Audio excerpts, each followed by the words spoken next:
Hello, everybody, and welcome to this unorthodox way of opening the Gamer Social Club Weekly News Podcast. This was actually recorded on the 14th of May, 2026, but it's only coming to you now due to some technical issues and a couple of conversations that we had to have before putting this up. Um, First and foremost, the reason for this type of intro is because we lost a whole bunch of the sound at the beginning of this episode. There was some big chunks of it lost, so I've done my best to try and get what remains left of the episode to put together and give to you. And this way of doing a little intro felt like the best way to clean up any confusion. Um, so you'll go straight into that after this little clip here. My other reason for doing this is because uh, for the foreseeable future, this is likely to be the last episode of the Gamer Social Club Weekly News Podcast. Now, that's not to say that we are stopping podcasts. The Girl Pod will continue as always, which is great. But this is because we want to take some time to think about what kind of content we want to be putting up on our YouTube channel. We've really enjoyed doing the Gamer Social Club Weekly News Podcast as a podcast, but as a team and personally as a host, I'm finding it hard, and we are finding it hard to try and keep up with the news as best as we can, especially when we're covering so much of it over on the website at gamesocialclub.ca. So it often feels like we're double dipping, and then other times, more recently as well, it's felt as if we are kind of talking about things that, frankly, we are neither experienced enough in or have the passion for to talk about, and it doesn't feel right to bring you content that we don't feel strongly about and that we don't think that we've given our 100% to. So um, the Weekly News Podcast is going to change. As of right now, we are looking at basically turning it into a more relaxed format where the few of us who get onto the episode will talk about the games we've been playing, what we've been playing in our own time, maybe what we've been reviewing, maybe a little bit more in depth as to a review, looking at showcases, talking about particular topics, highlighting games we're excited for, things we thought people may have missed, and again, the games we're looking forward to. So it's going to be very gaming centric, which is still the point. We wanted to keep it that way, but less so about wanting to talk about big stories, unless they are something that we want to talk about. The news will continue as well. We're looking into different ways we might do that, whether it's shorts or just a quick video every day that's summarizing the headlines, whatever it might be. But we will let you know as and when things are coming back, what they're going to be like. Um, and also, we do want to hear from you. This isn't a sort of a final decision already made. If you feel particularly strongly about the weekly news podcast and would like it to come back as it was, please let us know. We'll still take into consideration, but we're having to make some, decisions as to whether or not we continue the way we are, or we make changes, and we feel that making some of these changes will be uh, beneficial to us and to the content, and hopefully then to you. Um, but yeah, as I said, we will keep you posted as to what goes on. We are going to be going on a hiatus, as it were, with this podcast uh, until whatever replaces it under whatever name. Um, but yeah, as I said, we will keep you posted. Um, and otherwise, that is, I think, everything I need to say here. You've got the rest of the episode to enjoy. You've got Mark talking about Forza Horizon 6. You've got me and V asking questions about it and really getting to dive deep, as well as obviously talking about some of the games we've been enjoying. So, with that said, thanks very much, everybody. Enjoy the rest of the episode. Okie dokie. Well, I have been playing Call of the Elder Gods from Out of the Blue Games. So I think Call of the Sea was pretty popular. I know it came out during the pandemic, I believe. Maybe it was 2022. I did write about when it came out in my review, but it was just a super fun, like pretty classic adventure puzzle game where you're on an island and you're trying to figure out what illness you're afflicted with, and also just explore the island and figure out what's going on. Not to spoil it too much if you've not played it, but there is some eldritch happenings.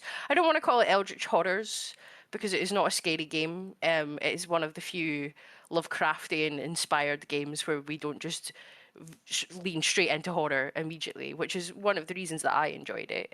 Because I am a big fan of H.P. Lovecraft, but I'm also a giant baby. Who struggles to play horror games, despite the fact I get codes for them quite frequently, and then have to sit in my house by myself and be afraid.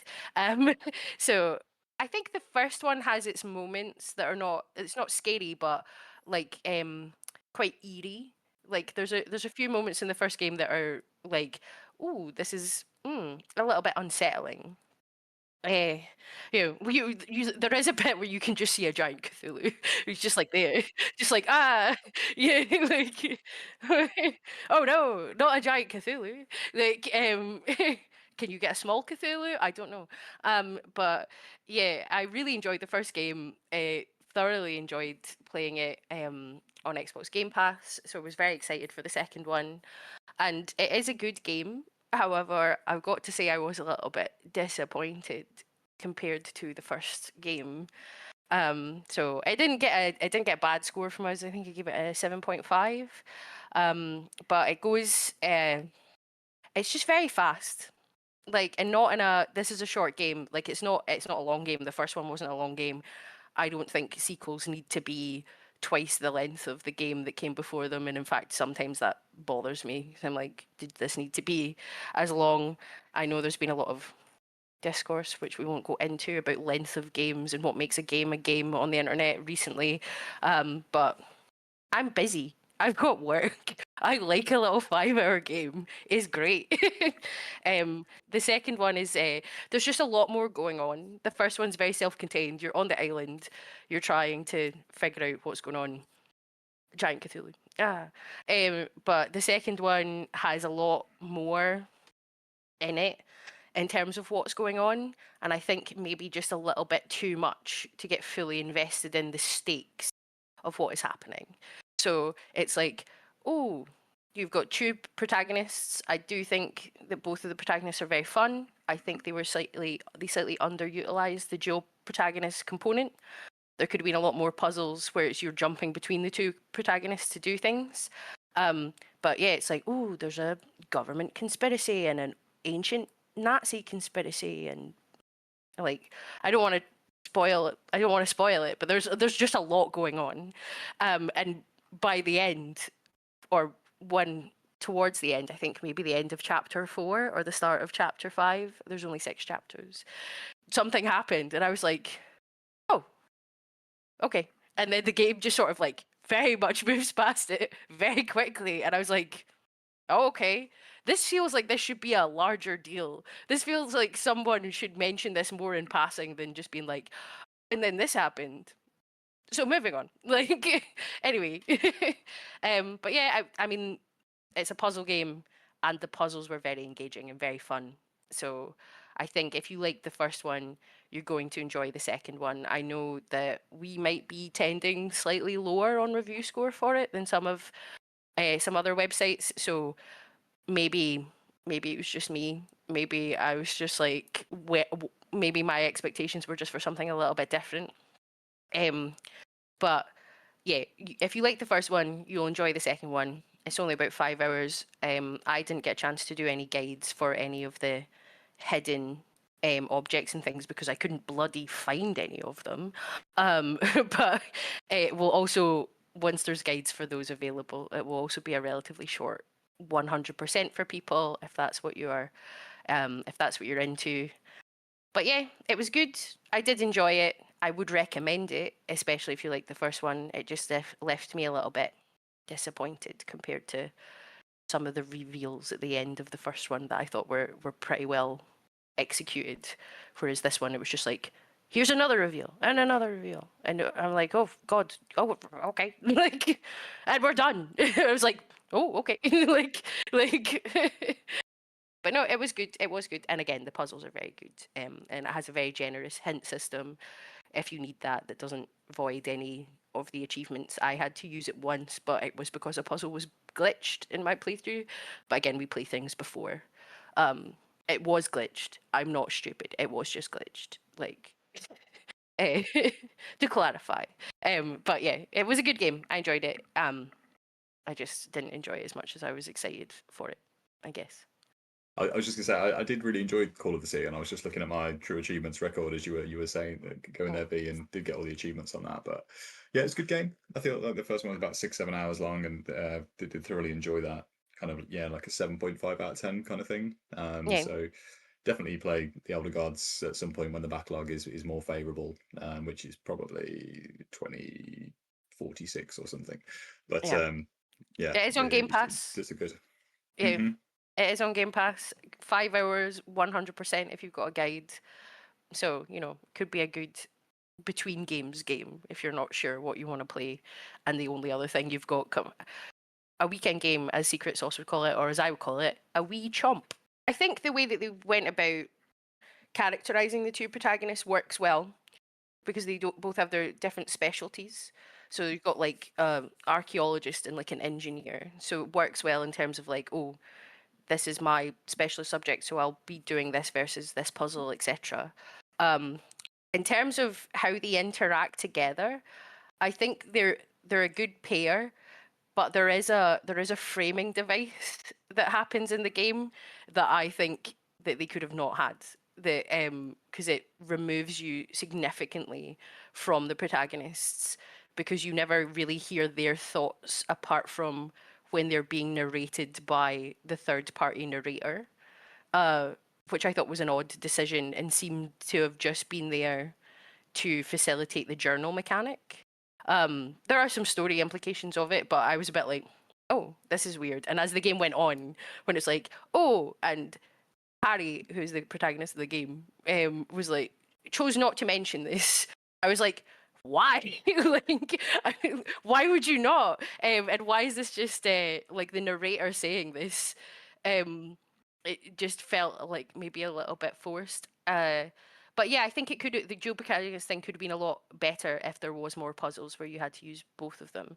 And I think that's where they missed it a little bit. Some of the puzzles where you used both of them like communicating through a walkie-talkie to do different things because they could see different things. They were separated. Was really fun, but they didn't use that very often. So I think they could have leaned into that a little bit more.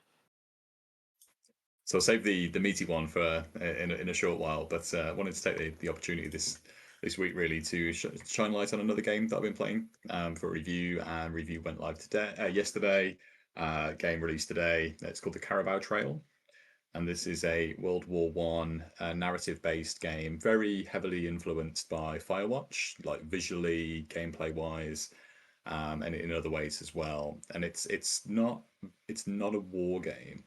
It's a very kind of narrative focus. It's about surviving. It's about the kind of the camaraderie and the brotherhood of being in the trenches with others. And it's from a developer called Unreliable Narrators, who are Canadian based, and obviously we have a very good connection with them as part of kind of our site being Canadian. And we first of all had the opportunity to interview the developers ahead of launch and talk a little bit more about the game, and it was a really insightful interview, and actually, and can reveal now, did the interview after playing the game, and it kind of shined a lot more light on some of the things that the questions that I had. And if you do play the game, I do recommend that you read the interview before. Well, you can read it before, but also reading it after is a lot of value in that too. But it's about 5-6 hour, probably 4 or 5 hour narrative adventure.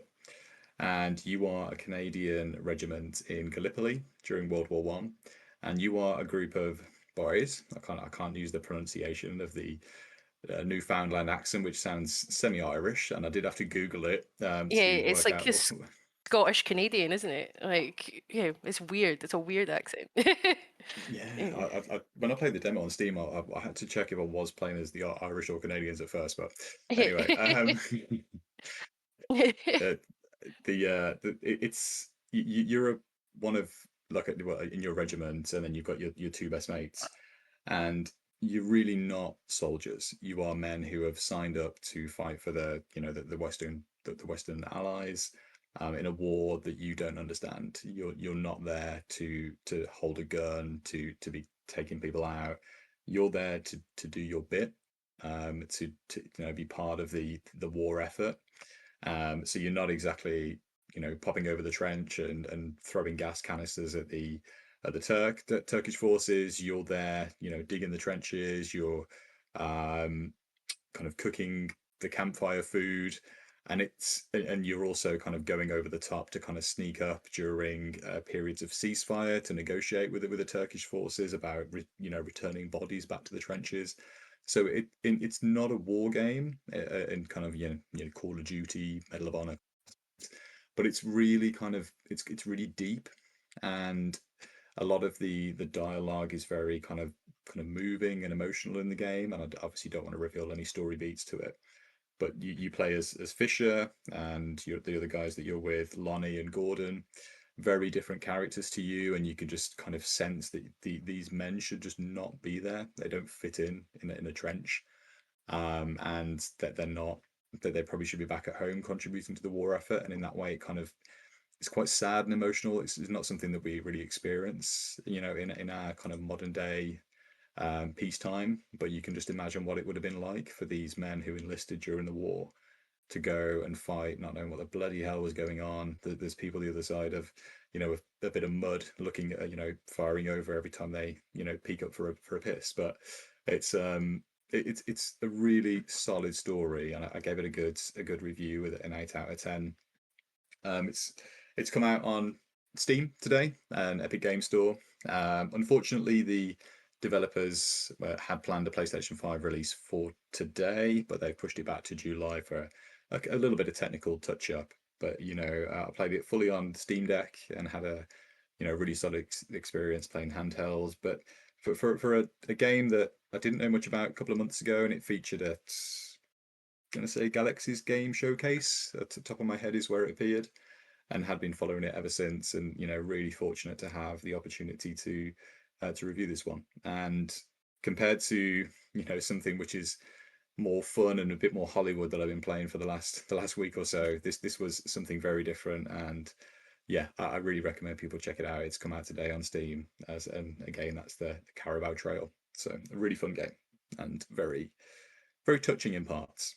So well worth checking out. We's just what Scottish people call small things. So it's just a wee jump. like, but yeah, it's a good, I would say it's a very good in-between game. I played at least like some of it, maybe 30% of it on my ROG Ally X as well. It's a great handheld game. Just another point, I probably missed this before, but the game is based on kind of there's historical accuracy in there, and the developer, it's based on something that happened with his ancestors. And I did part read a review from another outlet that got a code for this, and they provided a lot more kind of the Canadian context to it, because it is something that's a bit more kind of regionally applicable to a Canadian audience, which as a British gamer, kind of I didn't get aspects of that. However, in the game there are pictures of the posters of the king around the trenches, which is just kind of a sign of the times that Newfoundland apparently was not part of Canada then, which I didn't know, the bad history. But there's a lot of kind of Canadian military history kind of that's quite deep rooted in this, and you can read a lot more about kind of that backstory on the Steam page, and it's actually really, really interesting stuff. So definitely worth having a dabble at that before you start rolling the game. And just one last little thing. I did put this in my review, but I did like a partial second playthrough to mop up some of the Steam achievements. But if anyone does play this, I really recommend playing the first 10 minutes of the game again after you roll credits, because I want to spoil anything, but it gives you a lot, kind of brings a lot of what you've done back and makes it a lot more kind of contextualized, and it's quite quite damning actually. So yeah. Sorry V, I know you were waiting to come in. No, I was just going to ask you a question, because I don't play a lot of war games. Obviously, I've played my fair share of Call of Duties over the years, but I've never played like Medal of Honor and things like that. But how do you think that there is more of a place for games like this that actually show the realities of war? I think there's a lot of people talk about glorification of it from other games where it's just like, yeah, you're the last man standing, you're going in, you're the hero. But obviously we don't see, the only other ones I can think of is like This War of Mine, but we don't see like a lot of games that actually show how war affects the real people that were there who are not video game characters. Mm.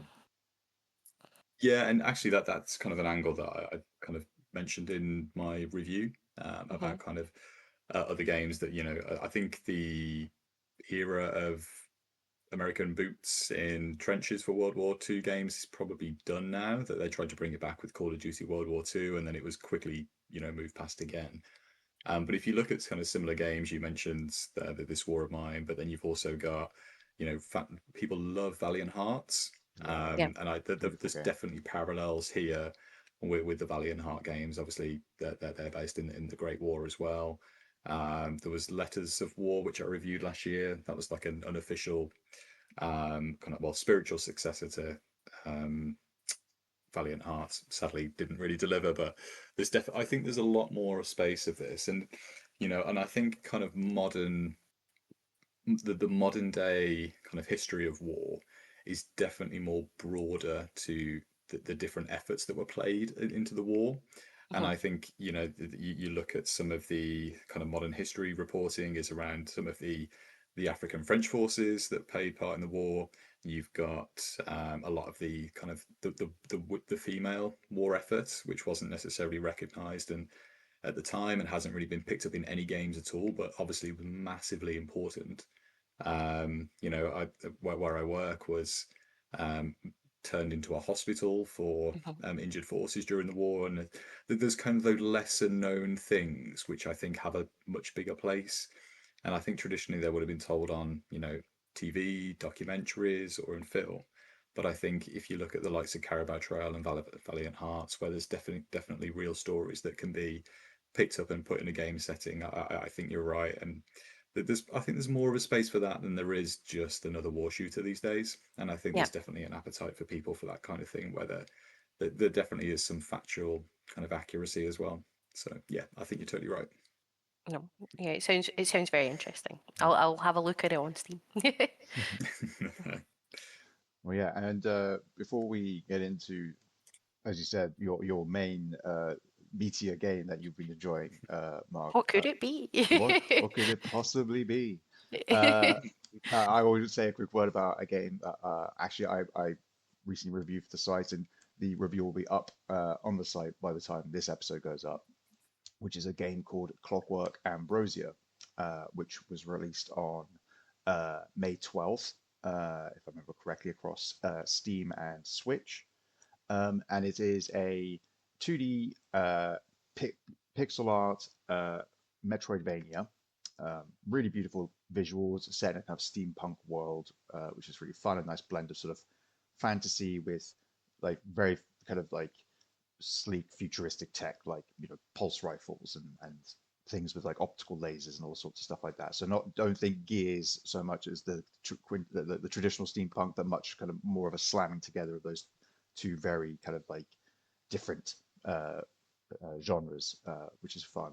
But the key thing about this one being a 2D Metroidvania is that it is focused entirely on ranged combat, and the character you play as, Iris, who is a sort of airship pilot, um, wields up to 4 different firearms that she gets over the course of the game: a pulse rifle type weapon, a revolver, a sort of six-shooter, a missile launcher, and a rocket launcher, and you use these to battle robots that are sort of running amok on this island that you crash land on after being attacked by this mecha dragon that appears out of nowhere.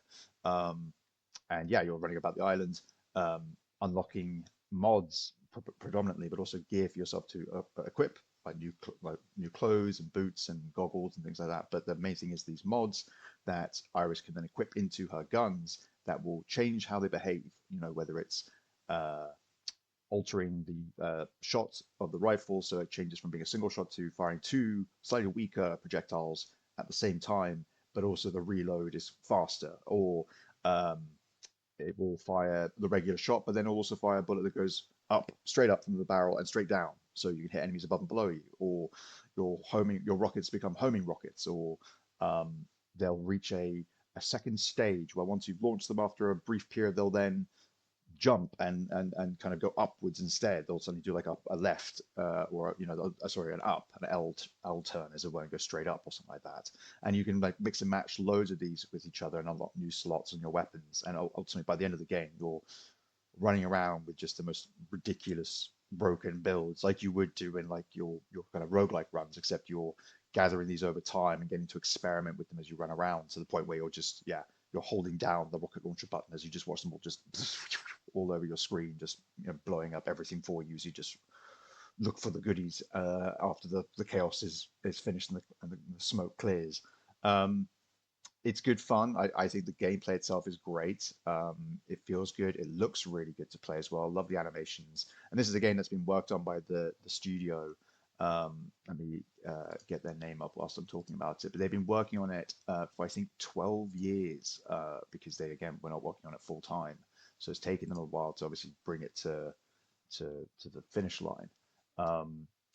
But I think they've done a great job with especially the visuals and the sound design and the gameplay elements of it. The studio Realm Soft, if you want to have a look at them up, they've done fantastic job on that front. But for me personally, it kind of falls down in a way, and again I go into this much more in my review, which you can check out. Where it's being in Metroidvania, I feel like you kind of need to have some sort of hook. You need to have a narrative element that's drawing you in, some sort of something that's piquing your interest. And ultimately with this, it kind of feels a bit lackluster on that front, where things are kind of just happening to Iris, and no one's asking for her help. There's no call to action. She's just being informed of things that are going on. NPCs will be like, oh yeah, the robots have gone nuts. How are you doing? There's no need, there's no sense of like, oh, maybe you could help kind of thing going on really, which is kind of strange. And there's no prophetic element. She's not the only person around who can use guns. There's nothing ultimately kind of special about anything that's going on right now. And it does feel a little bit like disconnecting, and it kind of puts a bit of distance between you and the game. And having a silent protagonist, Iris doesn't talk or say anything, again, just means that you don't even hear what she has to think about the situation. Which, again, just less to know about what's going on and just less direction. And other than that, though, the only other thing I really struggled with was that whilst a lot of time and effort is clearly been put into the visuals and gameplay and sound, as I said, a lot of really like basic fundamental elements of like a Metroidvania and game design just seem to be missing. Like you can't zoom out on the map. You can only look at a very small percentage of the map at any given time. There's no names of any of the areas that you can visit, so you don't know what anywhere is called at any given time unless you remember them yourself. And I ended up having some pretty bad issues with button mapping with my controller on PC because I wanted to be able to use the shoulder buttons to go through the menus, but nearly everything was tied to was mapped to the A button to jump and everything else. So once I started moving things around, I lost my jump. Tried to regain the jump, and in the process of getting the jump back, I then lost the ability to mend my armor, which is part of the equipment you have, which stops you from taking damage. So yeah, I kind of had to play through about half of the game without one of the key kind of mechanics, which sucked. And try to sort of build myself around it in some way to survive, which I did, and saw it through to the end, and probably would have had a better time if that hadn't happened. But yeah. It's a good, fun little Metroidvania, as I said. Beautiful pixel art. Clearly a lot of work has gone into this, and I think it is definitely worth your time. But it also might be worth giving it a bit of burst, just so that it can get like a patch or two out. Get some of those little issues that are causing those little speed bumps, those little annoying irritations out the way, and then you can just get a much more sort of flowy experience that really lets the game play than just sing, because it is a lot of fun, and it feels good to play, and it looks as good as it feels to play. So yeah, definitely worth checking that out. Can you fast travel? You do unlock fast travel at some point in the game, and again, that's handled in a really weird way, where once you get it, you can fast travel to every fast travel point in the game. You don't have to discover them. You just go to yeah, you just go to the first one to unlock it, and then you get them all, Hmm. which means that you then have a big list of names of places that you haven't been to yet, and so you don't know which one takes you where. Well, yeah, I was thinking just because you said there Mm. was no names and you couldn't zoom in on the map, I'm like, well, how does that work with a Yeah, standard Metroidvania fast travel if if I can't even say the name of the biome I'm supposed to be going to? yeah, Like, it does make it tricky, and there was a certain amount of me literally just going like, nope, not here, nope, not here, nope, not here. Wait, where am I? Going to the map. Where is this one? I don't even know. uh, So yeah. yeah, You a lot guys of give me a carrion PTSD because that didn't even have a map, if I that's remember right. It correctly. didn't. Yeah, Mm. yeah, Oh God, yeah. great game, but Jesus, That what a was what. bad decision.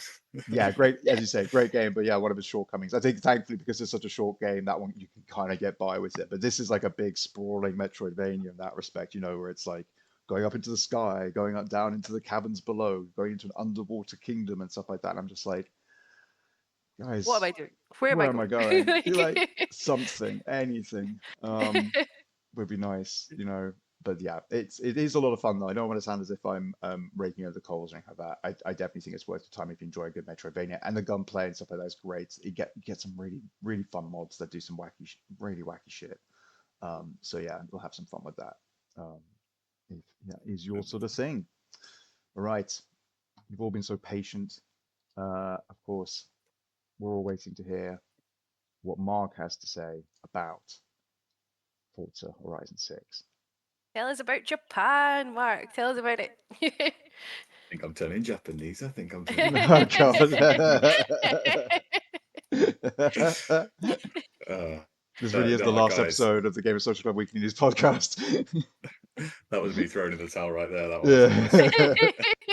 any credit I had remaining.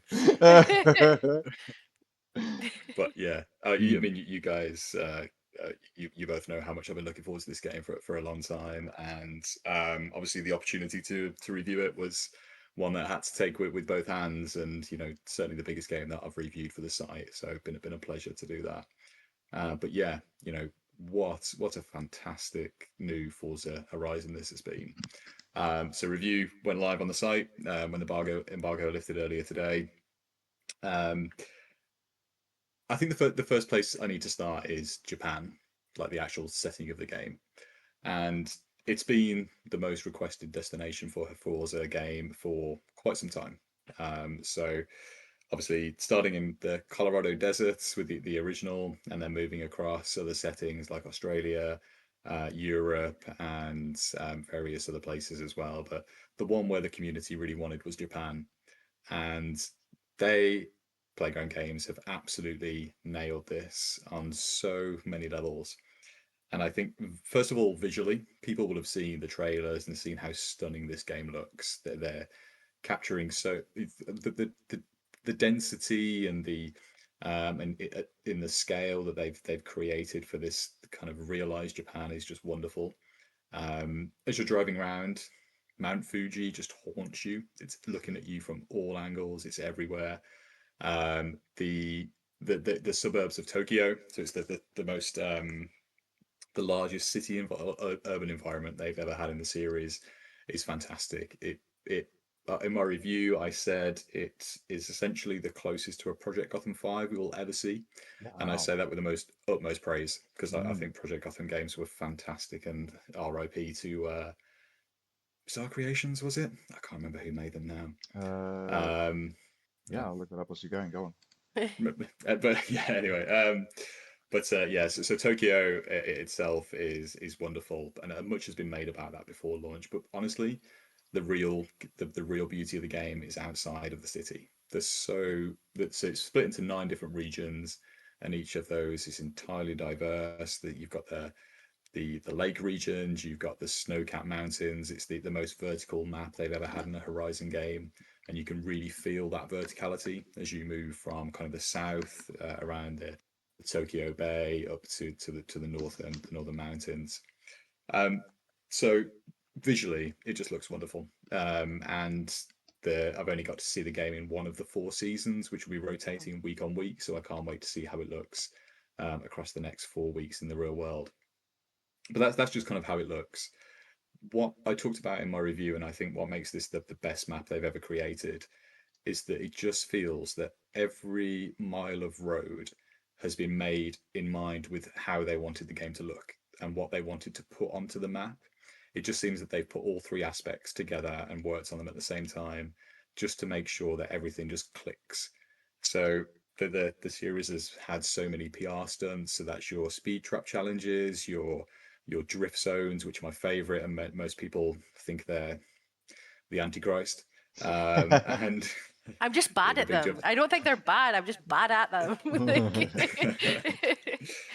Oh, the screech and the smoke, I'm here for it. I love the drift zones. Yeah, it just feels that they've just done everything they can to that they had something in mind for every single mile of track that they've created, basically. Um, the game and the way that the world opens up to you is such a wonderful kind of cadence of progression. So you progress through the festival wristbands and starting at blue, I'm going to say, I can't remember the first color, all the way to gold. And each time that you're progressing through the levels, you unlock more. But the way that the game progresses, it never overwhelms. It always encourages you and entices you to do more, and it always rewards you for that as well. So if it wants to send you off to a new region, there's a reason to go there. But it just as the rewards are just excellent, whatever you do, it just feels like you're constantly winning, and it always encourages you to do new exciting things. So the world of Japan is just, yeah, it's just fantastic. I took so many photos in this game; it was unbelievable. So you've got the cherry blossom, you've got the shrines. It just feels really Japanese, but not cliche. It just feels that they really delivered what they wanted with this world. Yeah, when you were Um, sorry, Mark, when you no, were talking about like discovering everything and stuff like that. Again, I played quite a bit of Forza Horizon 5, set in Mexico, wasn't it? Mhm. Yeah. And I've had that. And I remember, like you said, you're kind of introduced to different types of events and different sort of ways of playing the game in that respect as you go. And again, it does a great job of sort of having there's always something else. As soon as you finish with the thing you've just done, or you decide like, oh, I'm going to come back to that later, there's another shiny thing on the horizon to go and do, or not even that far. It's 20 feet away from you. Um, what's the game like when it comes to, say, like if you're somebody who wants to spend your time looking for all of the speed traps, or if you wanted to just go and look for the like the I know that they've introduced like the Japanese mascots, and I'm sure you were going to probably bring that sort of stuff up, but just like if you wanted to more like focus on a particular thing because you really like doing that, is there a way to do it, or is it just about it? Is it really just about sort of going out and finding them yourself? so I think one thing that I talked about in my review was that I think this is a game for any mood that you're in. Mm. So if you just want to drive around and grab some of those XP boards, there's 200, and obviously chowing through those at the moment. If you want to go and hunt some of the regional mascots, which are other collectibles based on Japanese food, so you've got the little pots of soup that you can smash, or like green beans, that kind of thing. If you just want to drive around and do that, go for it. The game is going to reward you for it. If you want to go and you want to do some toga races, which are new to the game, 1v1 races down kind of dark streets. Unfortunately, not for pink slips, which I think would have been really cool and very Mm. Japanese car scene. But if you just want to, it basically it gives you something to do regardless of the mood that you're in. And the way Yeah. that it's done that is through a new progression system. So previously in Horizon, it's been one system of basically you earn points based on what you're doing, regardless.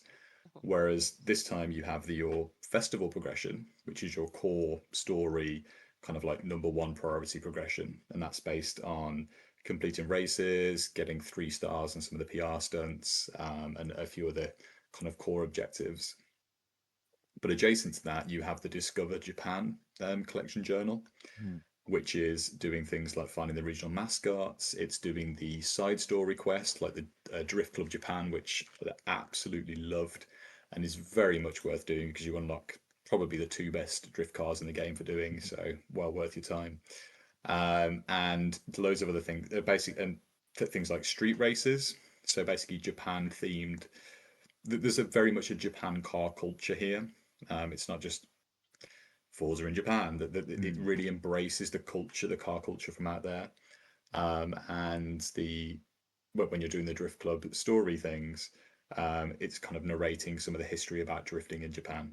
And it's but if you want to do something like the Eliminator, which is an absolute favorite of mine in Forza, but unfortunately didn't get the chance to in the preview time because the servers were quiet, and that's the full Forza's Battle Royale mode. Go and do that, and it's going to reward you for that too. So whatever you do in this game, however you spend your time, there's going to be something in it for you, and it's just whatever your mood is. If you just want to hop on with the boys and car cruise, or you just want to go to one of the new car park lots and park up your whip, and you want to walk around and look at other guys' cars, what they've tuned, what deep vinyls they've got on it, you can just chill and do that. There's new seamless drag races, which there's no loading time. You just pull up to the start of the strip with 8 other people online and just hit the pedal to the metal and race. It just feels like what do you want to do? Go and do it then. Just there is something for you, and the collection journal just keeps giving you more stuff to do it, and it is addictive. It's very addictive. So I love the head.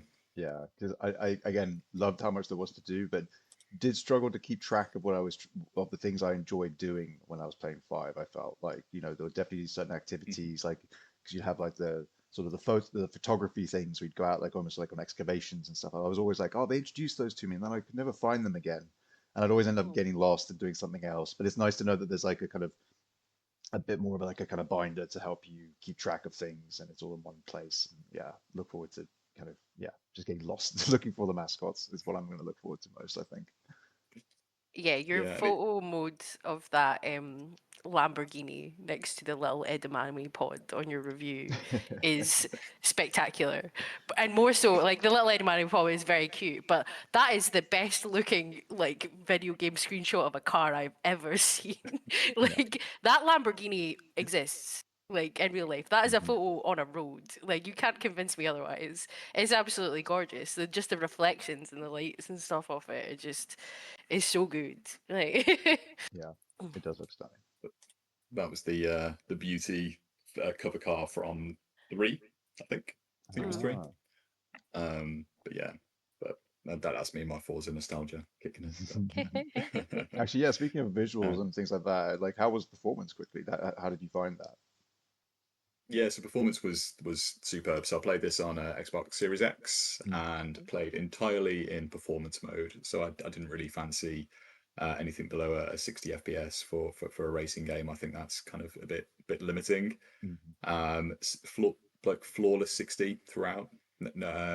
So ran really smooth, looked beautiful. I do want to go back and check out what the higher fidelity mode will look like. Then probably just have a cruise around Tokyo, take some snaps, and call it a day at that, really. But absolutely flawless. I did hit a few technical issues that I did talk about in the review. Nothing that worry me, that won't be fixed probably even by today. I haven't had a chance to play the game since the official launch, but I did have to reboot the game a few times due to either a black screen or my car not interacting with some of the environments on the game, so I just passed through things. So that was a bit of an issue, but nothing more than a 1-minute reset. But Playground Games couldn't be much more of a reliable studio, so I'd be surprised if even by the time you hear this podcast they're not sorted out. So, but performance was superb, and load times trivial. You can fast travel from one side of the map to the other. This is a huge map, and you look in 3-4 seconds for a fast travel, which is just wonderful. It just feels seamless. But yeah, performance was great. Difficult to say for server reliability, and because they've barely been populated, like for the last week. But I did catch a few early recognizable names from the Xbox scene tearing up the streets of Tokyo for the last few days. But performance has been brilliant. And I know, although I haven't played it that way, it's like deck verified and all kind of souped up for ROG, Xbox Ally handhelds as well. So however you play it, I'm sure it's going to be pretty suave, and very envious of PS5 Pro Bros later this year. They were going to have a field day with this one. Yeah, of course. It's going to be on How are everything by the end of the year, isn't it? Pretty much, except for Switch, I'm guessing. Then I don't think a Switch would run it. no, I didn't think so. Yeah. How's the car unlocking progression? Because obviously Forza Horizon 5, you get all the wheel spins and things like that. I just felt like I was unlocking new cars constantly. Um, um, is it the same? Because I love that. I love cars actually. So I'm like, yes, give me more cars. Like I want a full collection. Like to only use like 3 of them at any given time. Like. So I played just shy of 25 hours, and my garage is somewhere around about 130 cars, which is Nice. I Nice. think the game has 670. I think it's about that number. But yeah, by the just over 20 hours in, had a really sizable garage, and I've got something like 4 million credits in the bank, which is enough to buy a hell of a lot more. The wheel spins there, and you know what, V? I think I have noticed it's a bit less generous at landing on cars than it has been in previous entries. So seen a few 5,000 crap ass wins more regularly than I would have liked, but yeah, definitely pulled some nice cars out the wheel spin, so they're there. Yeah. And the barn finds are back, which people love. So they're like hidden cars around the map, and they've also added treasure cars, which are a bit like barn finds, but less progression required to get them. And the game gives you a photo, like a very kind of cryptic photo of where the car is going to be located, and you've got to kind of work out roughly. It gives you a region and a photo. You've got to go and find the car. So That's I cool. got guides for barn finds and for those on the website, and they were really fun to find. Actually, damn hard work. So, but hopefully people are gonna use those guys to help them out when this goes live. But you know what? This is just I put in the review, a car enthusiast dream. If you love cars, like playground games are just they're just the masters of this. Just well, Turn 10 of course as well, who made the mainline series, but just the way you can just sit in a garage and press X and all the doors are going to open. You can pop your head in the bonnet and have a look at the engine. When you're driving, you can move your camera and you can hear the engine from different angles. Just the attention to detail to cars in this is just absolutely second to none. And just the way that the light hits everything, it just looks wonderful. It really does. Do you think there will be more of an emphasis even for slightly more casual players on like tuning their cars up and things like that? Because obviously it's always been a feature, and I bought some sort of pre-made ones in Forza Horizon 5. But just given the fact that there's like a big focus on drifting, and then obviously you've highlighted in your review the car core stages, which are like very technical driving sections. Just like you're probably not going to get a lot of, well, you probably there's a lot of cars, but just in terms of base ones that you'll pick up that are not going to just completely spin out at the first corner. Do you think there's going to be more of a focus on that for even or more me, who's a slightly more casual player of the game? I think so, and I'm much like you. I love the games, but I don't have the car technical knowledge, let alone will, to bother fiddling around with the car Yeah. to make it do what I want it to do. And if you played any Horizon games, you'll probably find a modification for a Peugeot 206 to make it, red line at 200. Yeah. So there'll be someone who's fiddled around with it and obviously download their pre-build. But with the drag races which have been added, people are going to certainly be tinkering with cars to create some really super specky build, because if it's just a flat line to the end, you just need the fastest thing going. So I think there'll be Okay. a good car modding scene. And what I mentioned around the car park, like the car meets and the car park lots, I think that'll be very much like a community interesting kind of people going along. What have you done with this car? Can I borrow your build? How have you tweaked it? So social aspects are better than they've ever been, and it's always been a key part of Forza Horizon. Yeah. But I definitely think social kind of connection is going to be like really, really, really strong here. And although I said about these two best drift cars, probably by now somebody's created something better anyway. So my guy is null and void. But, They've broken the drifting meta already. Well, is there any electric cars in it? Do you know? Yes, EVs. There are. I've had a few. Definitely had a few Audi EVs. Yeah. Can't So think I'm of just any others, thinking if but you've got a really short drag race, you just want is the fastest acceleration possible. And an electric car might not flat out go the fastest by the end of the race, but 0 to 60 time is going to be significantly quicker than anything with a petrol engine in it. Like, so. yeah. Mm. There's definitely some EVs in here. So, Mm, but it's just going to be a game. I mean, people are going to work this out in no time, and mm, you can. I can't remember off the top of my head. I'm reading some of the pre-launch blog posts. You can definitely carry forward some of your like liveries mm-hmm. for your cars, like how they look. I think I read that you can carry forward some of your tuning from previous Horizon games. I That's quite think, good. Okay. but if not, it's probably just going to be a drag and drop by the in the new game anyway. Do the same thing with the same car, but yeah, like they want you to play with your car. Yeah. So yeah, definitely an element of that. That sounds cool. Um, Yeah, it sounds as if like pretty much everything you mentioned as far as the new content that's been introduced with this new version in six is a success, is a bonus, and again improves on what was already seen as like a pretty much a perfect formula for making these games.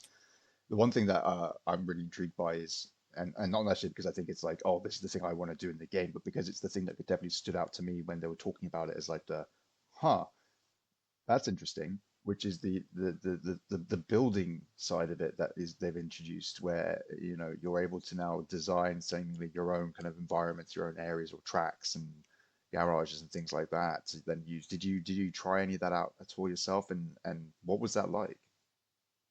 so I very little in the Mm, time that I had was mainly trying to focus on the kind of the core festival progression. yeah. But it's there, and you can buy something called the estate, which is in a kind of a very barren part of the map. Um, and you can build an estate to house your cars and basically just like a big kind of showpiece for all of your favorite vehicles. So that's very much part of it. I'm not by any means that much of a crafty person in games, so I didn't really spend much time with it.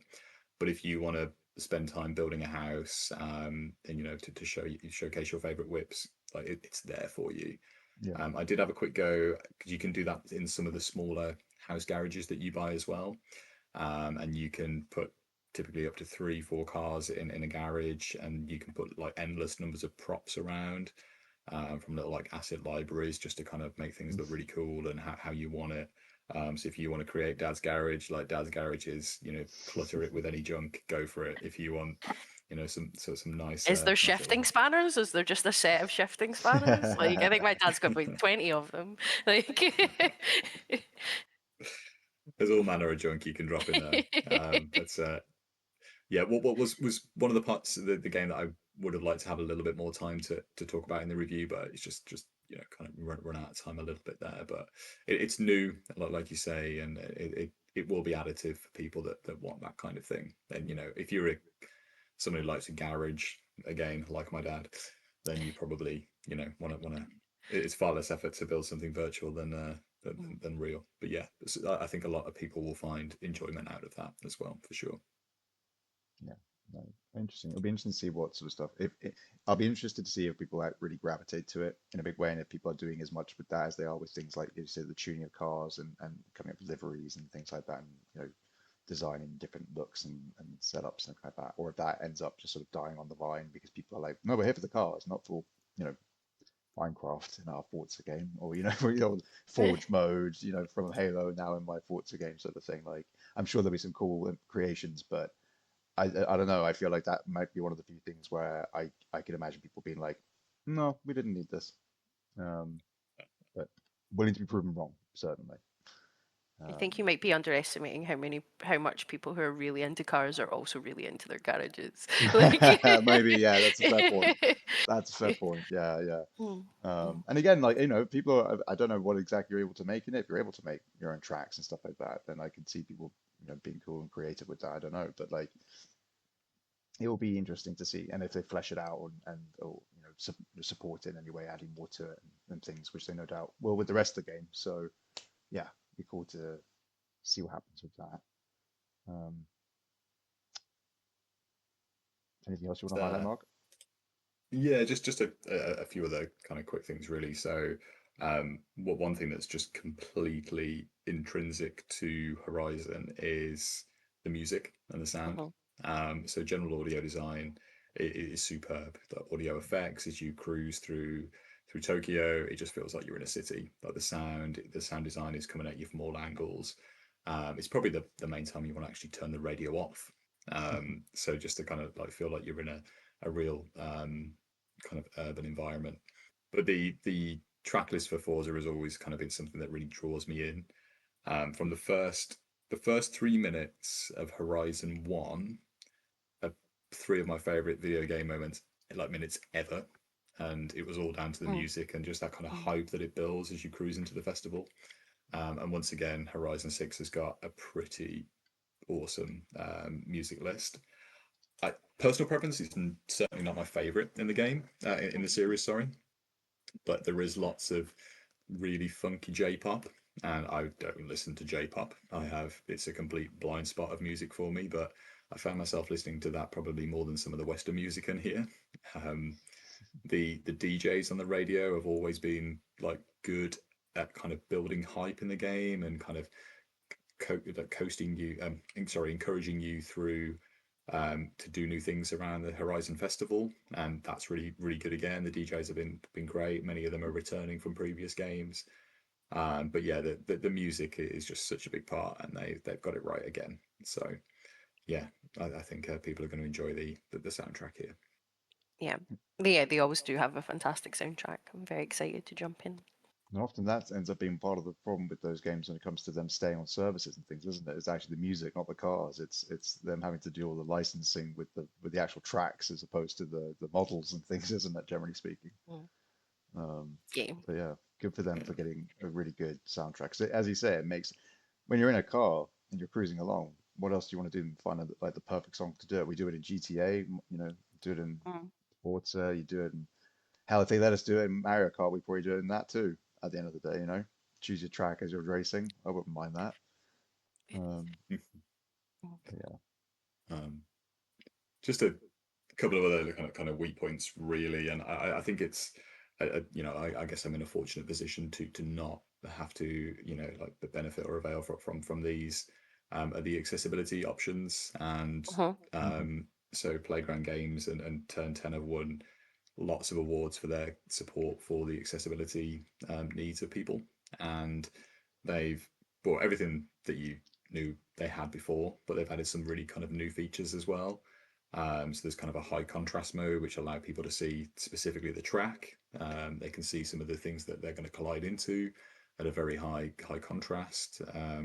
Seen a clip on LinkedIn that I did actually link in the review, Mhm. that might be useful to people to see how that is in action. And I think, I again, fortunately, I don't need to use that, but I think there will be a lot of people that can be enabled into the game because of it.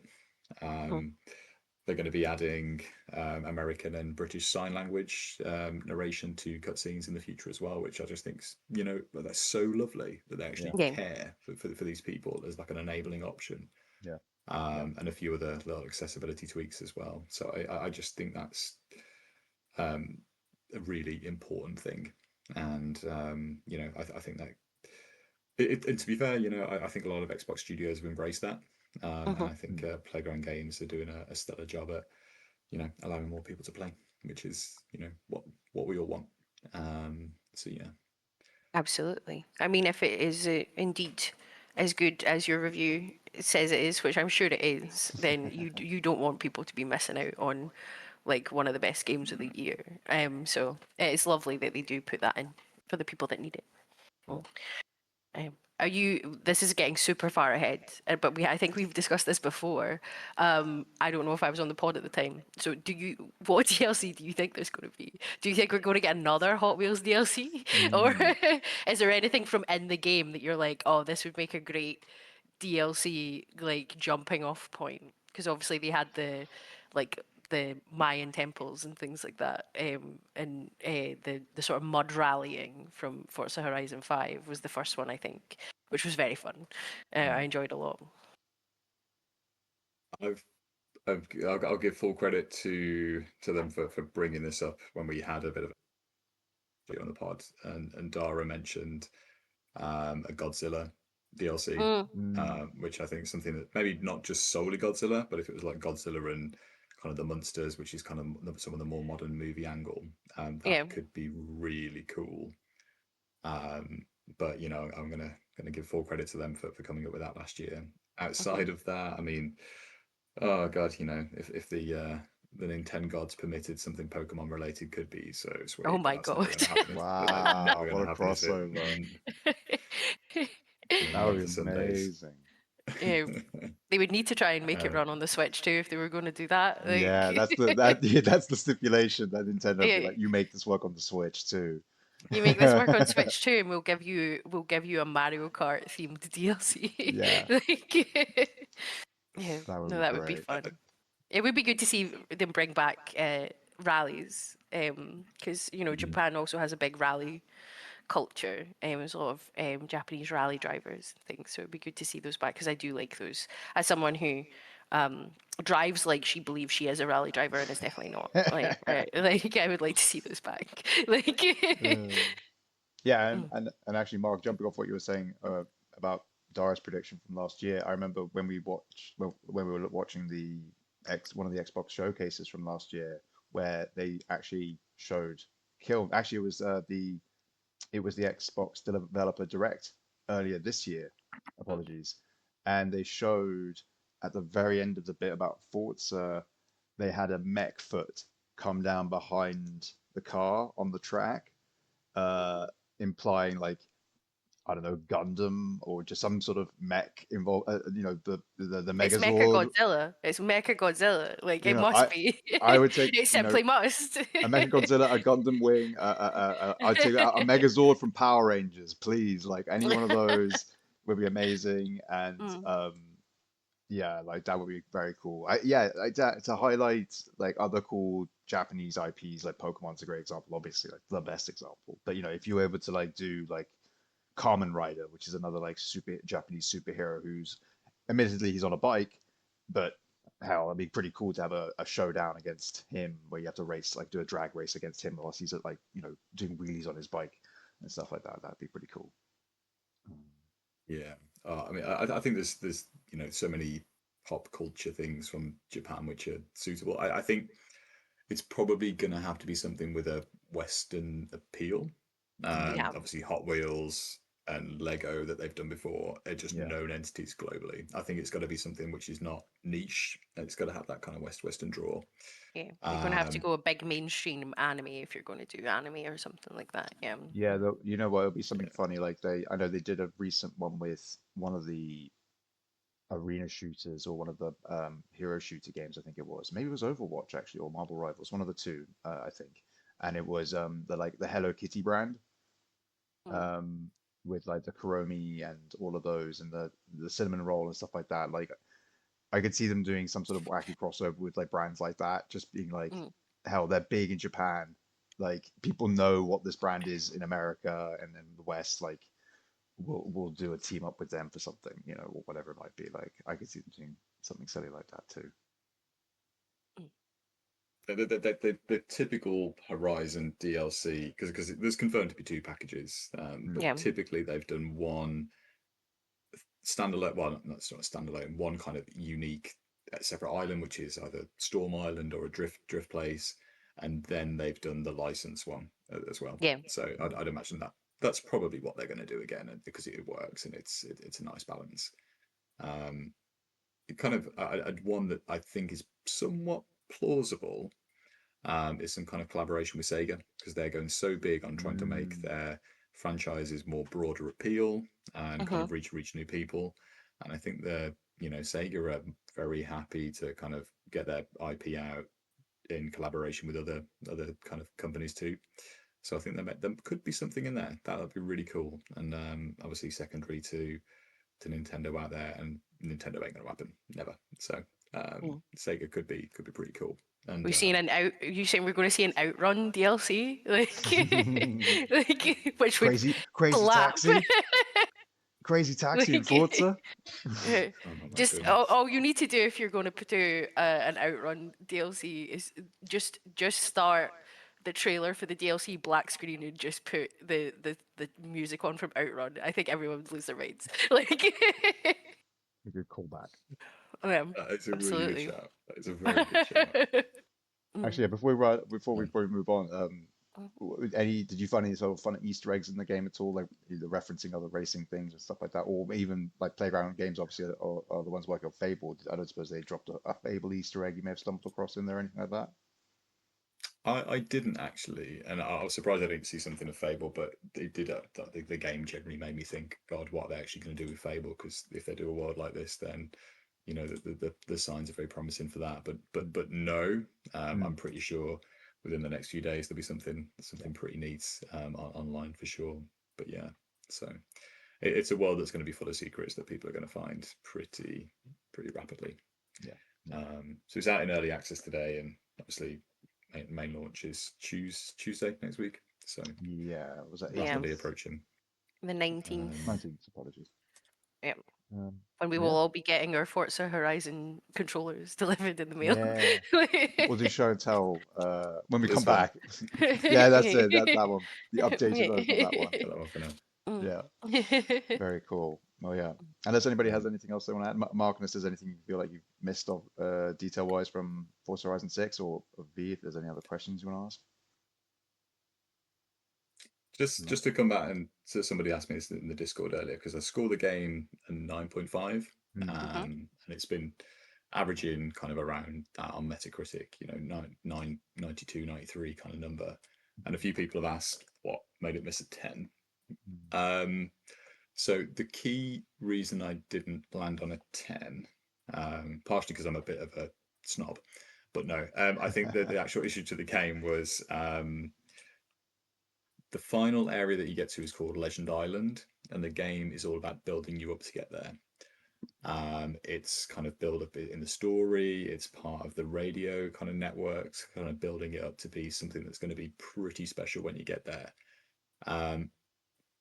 The journey to actually unlock, when you get to the point where you can unlock it, the drive there is superb. And when you get there, you unlock the Goliath race, which is 22 minutes it took me to complete in probably the fastest car in the game, which is insane. It's a brilliant drive. But the actual island itself is really underwhelming. There's not a lot there. It's really quite small.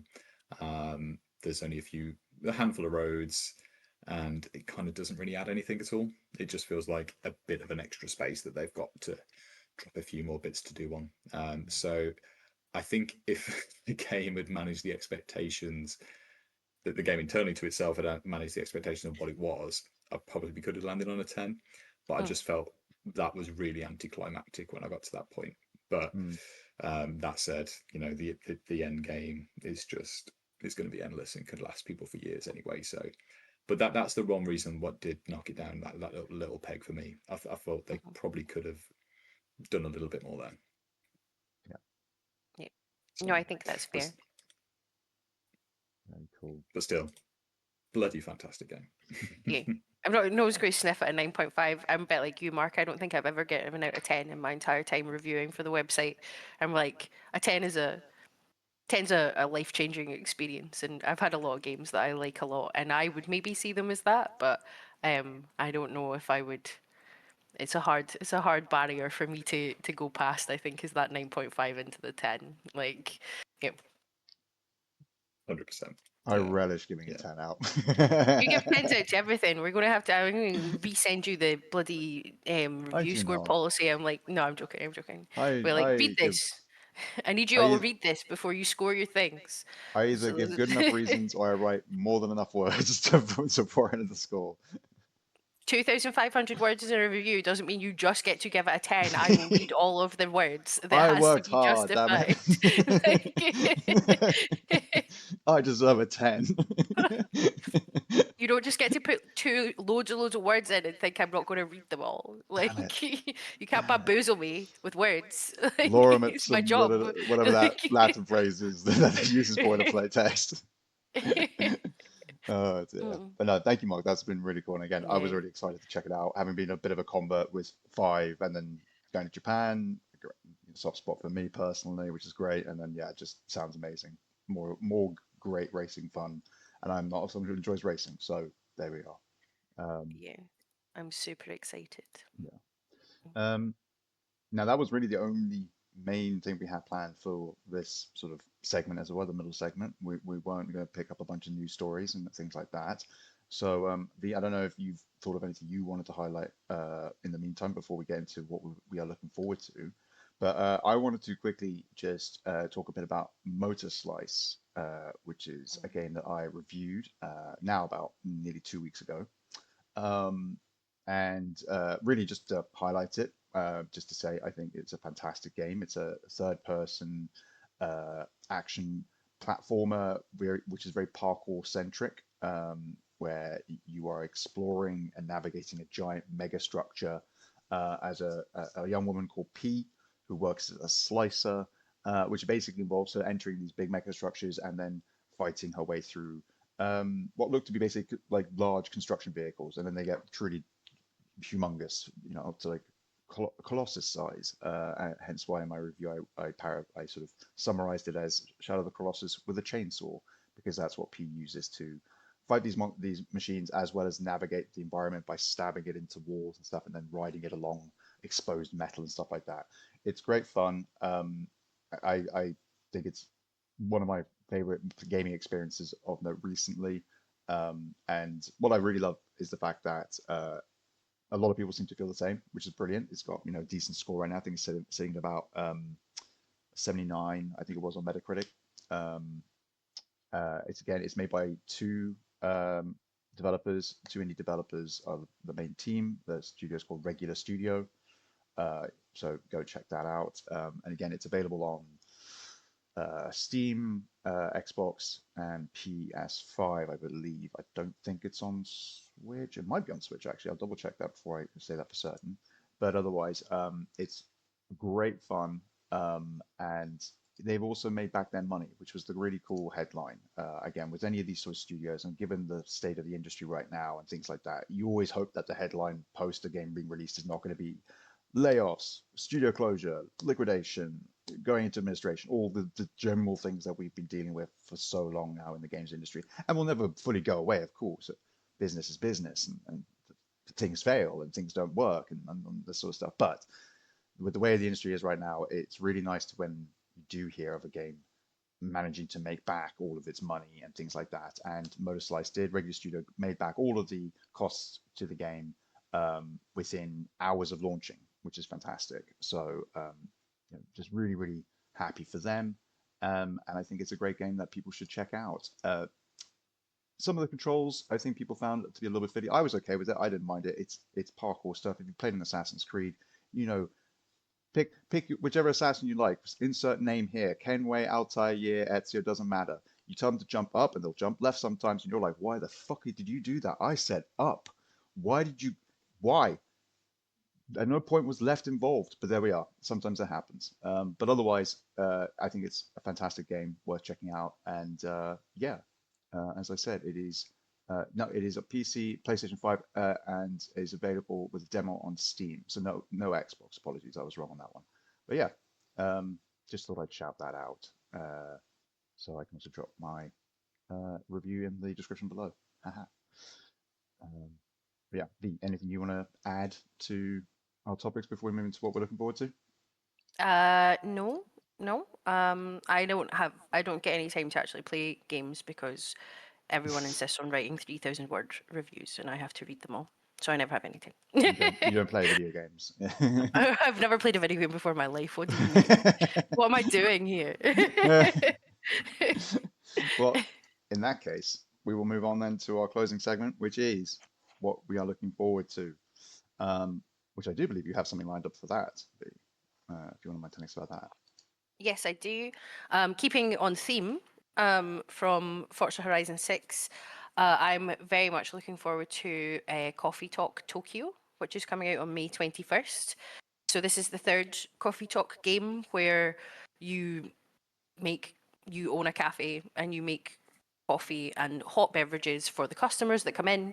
It's set in a sort of half fantasy world. So some of your customers are like tieflings, or they're ghosts, or in the first one, notably an astronaut that is actually an alien. But yeah, they're just very fun. Again, quite short, 3 to 4 hour, super chill experiences. You can have some fun playing about, doing like the latte art and things like that, and just figuring out what the what your customers actually want from their sort of vague descriptions of their drinks. And I've always found that the stories are very engaging. Like, so the characters usually very fun. They all have their own personal quirks and charm. And some of the stories are very fun, can be quite touching between characters and things like that. But also there is a little bit of like mystery here and there. You know, there's like little bits to figure out and go back and do. So yeah, I'm really excited for that. Again, it'll be a nice little game between games to sit and relax with on the Steam Deck, or on the ROG Ally. I'm not sure if it's hitting Game Pass, but yeah, I'm looking forward to that. They're a great little studio, and they are really fun, just chill little games to play. So excited for that. Another week chomp. A small chomp at the weekend when I get a few hours to play things. For myself. Yeah. Very good. Mark, what are you looking forward to? Besides more Forza Horizon 6, of course. Oh, plenty of Horizon 6, and I need to get back to Vampire Crawlers as well. But they're going to be two big addictions for the foreseeable. But I think the thing that I'm most looking forward to before the end of the month is a game called Necrophosis, which has been on Steam for about a year or so, is my understanding. But it's making its console jump. So it's coming to PlayStation 5 and Series X in the form of the full consciousness package, which includes a brand new DLC, which is also coming to Steam. But the game is very much like a Scorn-like, and it's like very much in the visual style, kind of a Lovecraftian-y feel to it. But it's like a puzzle adventure. I think it's probably only going to be 4 or 5 hour long, looking at the Steam reviews. But I've been following this one for some time. I haven't got a chance to play it on Steam before, but very much hoping to pick that up on Xbox, but when it launches in about 2 weeks from now. So need a horror fix. Unfortunately, still haven't finished Resident Evil Requiem. So, but I could do with a short form horror fix before that isn't going to make me fully poop my pants. So looking forward to that. Good stuff. Yeah, Always that's good. fair. Yeah.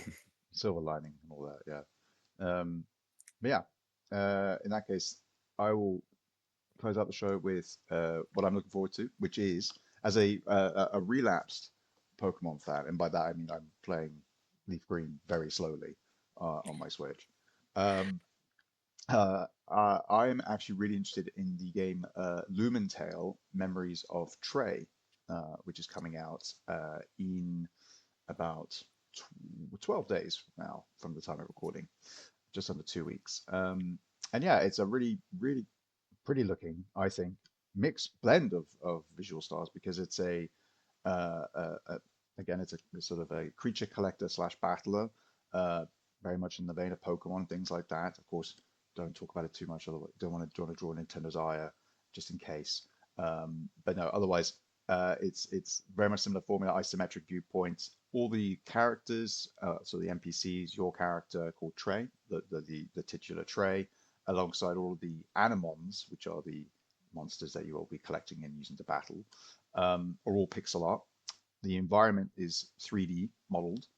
And then there are also hand-drawn illustrations, like portraits for the Animons again, and also for the characters during conversation. So it's really nice to see like a really like, beautiful blend of different art styles and things come together like that.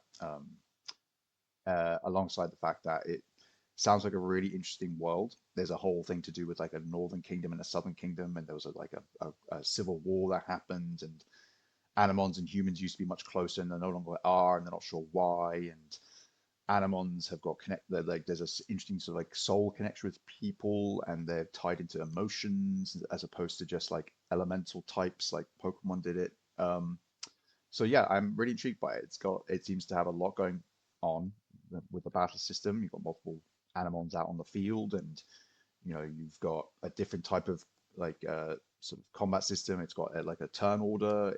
You've got like a set amount of uh, SP, like your skill points, I guess you would call them, like the equivalent of PP from Pokemon again. But it's for the turn. It's not for each individual move. They have their own cost, but as long as you've got the PP that turn, you can use that ability sort of thing, and then it refreshes. It's got a lot of stuff going for it. Oh, and it's also got in the game. It has its own trading card, sort of TCG game, which you then go and open packs to then collect the cards and stuff like that. It's really going in on all the different aspects of the creature collecting element of this game, which I really like. I do And love so opening packs of cards. It's just like gambling. yeah, It's great. yeah. I only get so much from playing TCG Pocket, so if there's another game that's going to let me do that, then I will happily check it out. But yeah, that looks really cool, and that is coming to, I believe it's Steam and Switch at on May 26th. Let me get that up. Just double check again the platforms because I'm rubbish for that. I didn't realize. I just realized which one that game is, Harry, and it does. I've seen it a few times. It does look really cool. The art style's ace. Yeah, I really like that. yeah, really, really stood out to me. At first, I just thought it was like another typical pixel art one. Like, hey, lovely, nostalgia. Then I was like, oh wait, no, 3D environments, and the camera swings around and moves, and it really gives it a lot of like dynamism. So definitely looking forward to that one when it comes out at the end of the month. And it's yeah, as I said before, I think it's the third time now, May 26th. Anyway, with that, we will end the show. Thank you, everybody, for sticking around to the end. We really appreciate it.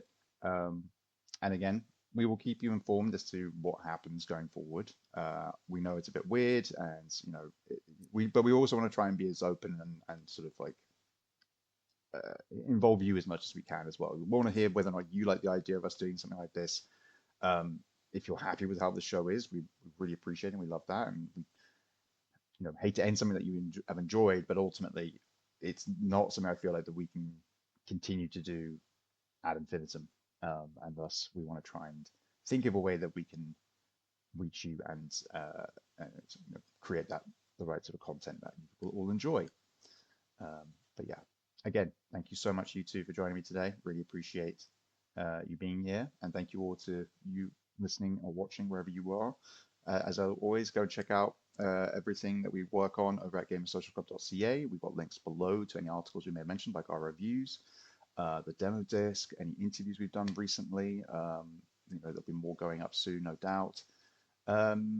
Yeah, I think that's generally it. Like the episode, if you've enjoyed it, please leave any comments below. We'd love your feedback, specifically about what we've been talking about today. Obviously, it would mean a great deal to us. And if you'd like to see more content like this, then please consider subscribing. Yeah, with that, there's only left to say, but be good to yourselves, be good to each other, play some great games, and we will see you next time. Bye-bye. Bye.